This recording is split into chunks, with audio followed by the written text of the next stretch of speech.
Hi hello friends, சாஸ்திரமும் சமையலும் நம்ம சேனலை நீங்கள் சப்ஸ்கிரைப் பண்ணலைன்னா சப்ஸ்கிரைப் பண்ணிக்கோங்க. நம்ம வீட்டுக்கு பக்கத்தில் இருக்கிற ஒரு சந்தை தாங்க, குட்டி சந்தை, வளையங்காடு. நான் திருப்பூரில் இருக்கிற ஏரியா குமார் நகரில் வளையங்காட்டில் இருக்கிற சந்தை தாங்க.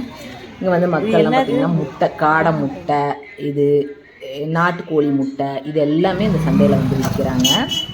அதே மாதிரி தோட்டத்தில் விளையிற அந்த கீரை, அந்த மசாலா பொடி பார்த்திங்கன்னா இதில் பெப்பர்லேருந்து, மிளகுலேருந்து, நமக்கு ஜீரா பவுடர்லேருந்து எல்லா பவுடரும் இதை வந்து பவுடராக ரெடி பண்ணி அவர் வந்து விற்கிறாரு. அதாவது அடிமட்ட மக்கள் முதற்கொண்டு எல்லாருமே இந்த சந்தையில் வாங்கலாங்க. தேவையான என்னென்னமோ முட்டையெல்லாம் புதுசு புதுசாக விற்கிறாங்க. எனக்கு அந்த முட்டை பேரெல்லாம் சொல்ல தெரியல.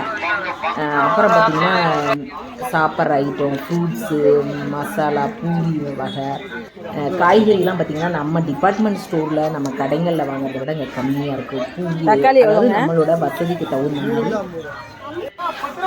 இங்கே வந்து விற்கிறாங்க. அதாவது நடுத்தர மக்கள், ரொம்ப கீழே இருக்க மக்கள் எல்லாருமே இதில் வாங்கிக்கலாம். இதில் என்னென்னா குடமிளகா கடையில் நான் வாங்கினேன். ஒரு குடமிளகா ஒன்று 25 ரூபான்னு வாங்கினேன். இங்கே வந்து 10 ரூபாய்க்கு தான் நான் அந்த குடமிளகாயை நான் வாங்கினேன். இந்த குடமிளகாயை காய்கறி தான் நான் ஓரளவுக்கு நல்லா ஃப்ரெஷ்ஷாக நல்லா தான் விற்கிது பாருங்க.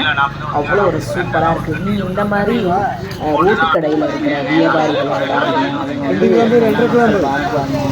அவங்களோட வாழ்வாதாரம் ரொம்ப கீழே தான் இருக்கும். அவங்க வந்து ரொம்ப